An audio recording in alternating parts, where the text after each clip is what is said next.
Madame Bercoux.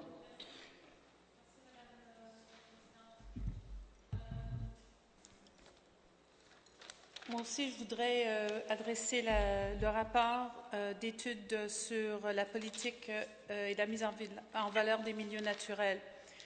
Et j'aimerais souligner quelques recommandations. Je vais vous en faire une lecture très rapide de 2 recommandations que je pense sont très importantes. Premièrement, de mener des démarches visant la création d'un réseau avec 4 grandes trames vertes sur le territoire de l'île de Montréal, dans l'Est, l'Ouest, le Grand Sud-Ouest et le centre et le Grand Sud-Ouest et le centre et le nord de l'île de Montréal.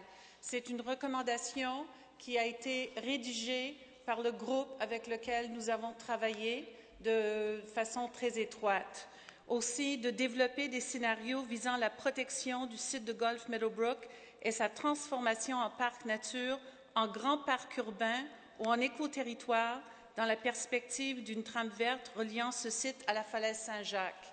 Et troisièmement, et je m'adresse à cette recommandation parce que ça a été repris par le maire Tremblay devant la BAP lorsqu'on a discuté de la falaise Saint-Jacques, qu'un mandat soit donné aux services municipaux appropriés de faire des représentations et de poser des gestes conséquents pour que les enjeux liés à la protection de l'écoterritoire de la falaise Saint-Jacques soient considérés dans le cadre de la reconstruction du complexe Turcot. Nous avons ici des recommandations qui ont été intégrées dans un rapport suite à un travail qui est très étroit entre les élus, dont moi-même, M. Campbell Stewart, et les citoyens et les groupes qui sont intéressés à avoir une meilleure conservation des espaces verts sur l'île de Montréal. Et je ne vous cache rien si je vous dis que je suis politicienne, mais je suis aussi activiste qui milite dans ce sens-là depuis 20 ans et que je travaille justement pour la conservation de ces territoires depuis 20 ans. Alors, je suis très encouragée d'avoir trouvé des alliés comme le maire Stewart et comme le maire Tremblay, lorsque je l'ai écouté l'autre soir quand il a parlé de la valeur de l'écoterritoire de la falaise Saint-Jacques devant le BAP sur le complexe Turcot, et comme aussi le maire de la Chine, lorsque je l'entends dire qu'il est ouvert à regarder les échanges qui sont possibles, toujours dans l'esprit de donner un certain avantage pour les citoyens de Saint-Pierre. On comprend le contexte historique.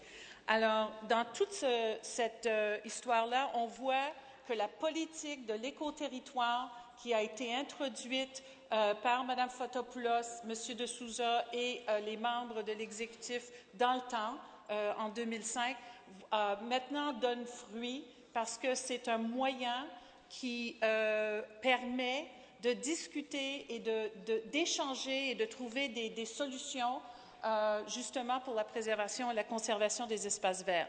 Alors, j'espère que le comité exécutif va étudier ces recommandations, va les appuyer de façon très positive et que nous allons nous retrouver d'ici peu de temps avec un rapport du comité exécutif qui va valider ces recommandations et qu'on puisse avancer dans ce projet important. Justement, donner mandat, comme le dit la recommandation 6, aux services municipaux appropriés de faire des représentations et de poser des gestes conséquents pour que les enjeux liés à la protection de l'écoterritoire, c'est-à-dire qu'on ait un green belt entre la falaise Saint-Jacques et le Meadowbrook, soient considérés dans le cadre de la reconstruction du complexe Turcot.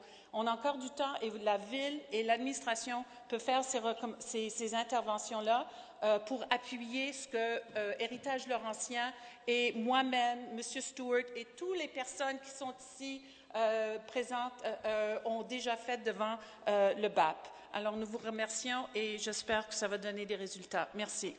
Merci, Mme Bercoux. M. De Souza. Thank you, Madam President. I just want to take the time to thank my colleagues, including Mayor Stewart and the other members who sit on the Commission for the work that they've done in terms of being able to give us some feedback with regard to the natural spaces policy, Madam President. I attended 2 of the 3 meetings. I found it useful, instructive, and I was pleased with some of the thoughts that went through. I must say that when we initially put the natural spaces policy forward in 2004, it was viewed with the point of view to trying to be able to actually make some headway in the protection of natural spaces, and I'm pleased to say that at least it's actually happening. As we say in 2009, when Mr.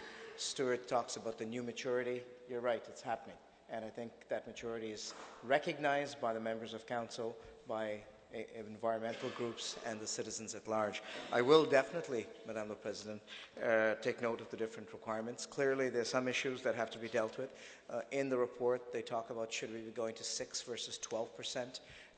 That's a big, the government of Quebec can easily do 12% because they've got huge swaths of land up in the north that they could claim as protected areas. The island of Montreal is limited in that sense, and just, we don't have that many hectares that easily available, but it's a valid question to raise. When the Commission raises the mandate of increasing the amounts and monies available for the protection of natural spaces in recommendation 4, it'll depend in part on the willingness of this Council as part of our budgets to be able to support in our respective communities the financial weight of increasing the budgets, whether it in capital expenditures or in operating funds. And with regard to many of the other points, I think we will look closely at them to see what the impact would be, both in terms of our community, but also in terms financially as what we're able to do. But there's clearly a willingness on behalf of this administration to do what we can, and I think we've shown that in the past. I think we'll continue to work in the same direction. But I do want to thank the members of the Commission for the efforts they put in. Thank you. Thank you, Mr. D'Souza.